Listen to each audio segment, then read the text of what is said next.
भारतीय नौसेना दुनिया की 7वीं सबसे बड़ी नौसेना है, जिसके सेनाध्यक्ष है एडमिरल करमबीर सिंह, जिसमें 295 जहाज और 246 लड़ाकू विमान मौजूद है।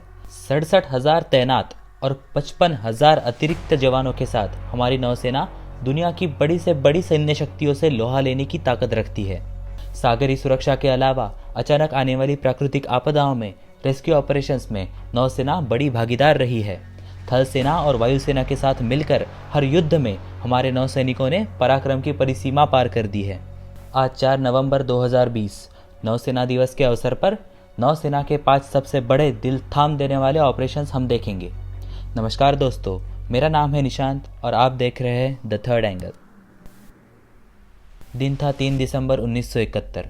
भारत पाकिस्तान युद्ध की शुरुआत हुए कुछ ही घंटे हुए थे।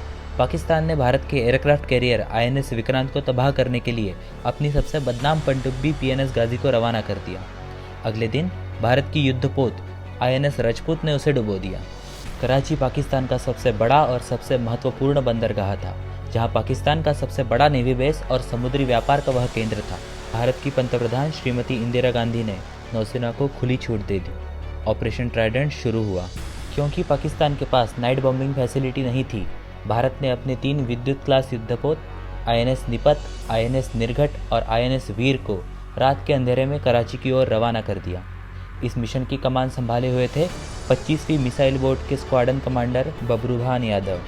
PNS Khaibar, Shahjahan, Muhafiz, Venus Challenger ऐसी पाकिस्तान की एक के बाद एक जंगी जहाज़ों को रौंदने के बाद भारतीय नौसेना ने कराची को पूरी तरह तबाह कर दिया।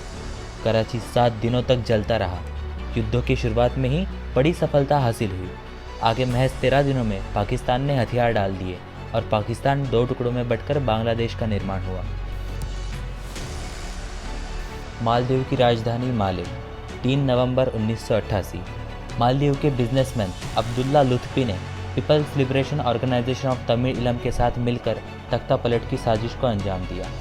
कई हथियारबंद विद्रोहियों ने राजधानी माले पर हमला कर दिया। मालदीव के राष्ट्रीय अध्यक्ष अब्दुल कयूम थे, जो बचकर निकलने में कामयाब हुए। मालदीव ने पाकिस्तान, श्रीलंका समेत इंग्लैंड और अमेरिका तक को मदद की गुहार लगाई, पर कहीं से मदद न मिलने पर मालदीव ने भारत की ओर देखा। भारत के तत्कालीन प्रधानमंत्री राजीव गांधी जी ने एसओएस मिलने के महज 9 घंटे में भारतीय वायुसेना और नौसेना के कुल 1600 जवानों को मालदीव की ओर रवाना कर दिया और शुरू हुआ ऑपरेशन कैक्टस। हवाई अड्डों पर कब्जा कर जल्द ही गयूम को बचा लिया। कुछ ही समय में माले फिर आज़ाद हो गई। लुत्फी बचकर निकलने में कामयाब हुआ, पर आईएनएस गोदावरी और आईएनएस बेटवा ने उसे पकड़कर गिरफ्तार किया। इस मिशन के लिए दुनिया भर में आज भी भारत की प्रशंसा होती है। 1999 के करगिल युद्ध में थल सेना और वायुसेना के ऑपरेशन विजय और सफ़ेद सागर के साथ नौसेना ने ऑपरेशन तलवार को अंजाम देते हुए जीत का ताज फिर एक बार भारत के सिर रख दिया। तारीख थी 13 जून 1999। फिर एक बार निशाने पर था कराची। ऑपरेशन तलवार के तहत पूरे अरब सागर में मलाक्का तक नाकेबंदी कर दी गई। कराची के ब्लॉकेड का मतलब था पाकिस्तान का सारा सागरी व्यापार ठप। हार के पश्चात पाकिस्तान के तत्कालीन प्रधानमंत्री नवाज शरीफ ने खुद बताया कि सिर्फ 6 दिन चले इतना ही पेट्रोलियम पाकिस्तान के पास बचा था। 2015 में हौथी विद्रोहियों ने येमेन में तख्ता पलट कर दिया, जिसके जवाब में सऊदी अरब ने येमेन के खिलाफ जंग छेड़ दी। भारी बमबारी और तबाही से येमेन में रहने वाले भारतीय नागरिकों को बचाने के लिए शुरू हुआ ऑपरेशन राहत। यह काम आसान नहीं था। सऊदी अरेबिया से परमिशन लेना, रेस्क्यू ऑपरेशन के दौरान हमले रुकवाना, विद्रोहियों से बातचीत और शांति बनाए रखते हुए सभी नागरिकों को सही सलामत बाहर निकालना, ऐसी कई समस्याएं भारत के सामने थी। ऑपरेशन की कमान संभाले हुए थे minister of state external affairs और भारत के पूर्व थल सेनाध्यक्ष जनरल वीके सिंह।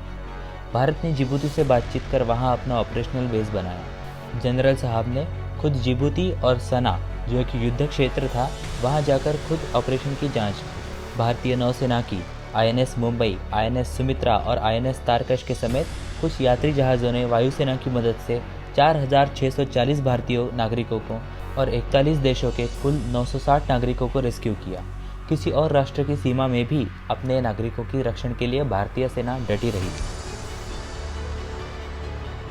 सन 2018 में केरल में आई भीषण बाढ़ में 400 से ज़्यादा लोग मारे गए और 140 लापता हुए। भारतीय नौसेना ने ऑपरेशन मदद को अंजाम देते हुए बड़े पैमाने पर रेस्क्यू ऑपरेशन किया और 23,000 नागरिकों को बचाया। भारतीय नौसेना का भारत की राजनीतिक, क्षेत्रीय तथा सांस्कृतिक अखंडता और संप्रभुता को बरकरार रखने में बहुत बड़ा योगदान रहा है। सेना के इसी जज्बे के सम्मान हेतु सेना का हर सेना दिवस तथा विजय दिवस छोटे पैमाने पर ही सही लेकिन त्यौहार की तरह मनाया जाना चाहिए। आज ही के दिन ऑपरेशन ट्राइडेंट सक्सेसफुल हुआ था और आज ही का दिन हम नौसेना दिवस के तौर पर मनाते हैं। आइए इस नौसेना दिवस पर सभी भारतीय सैनिकों को धन्यवाद करें तथा सभी सुरक्षा बलों के लिए संवेदना अपने मन में जीवित रखें। जय हिंद।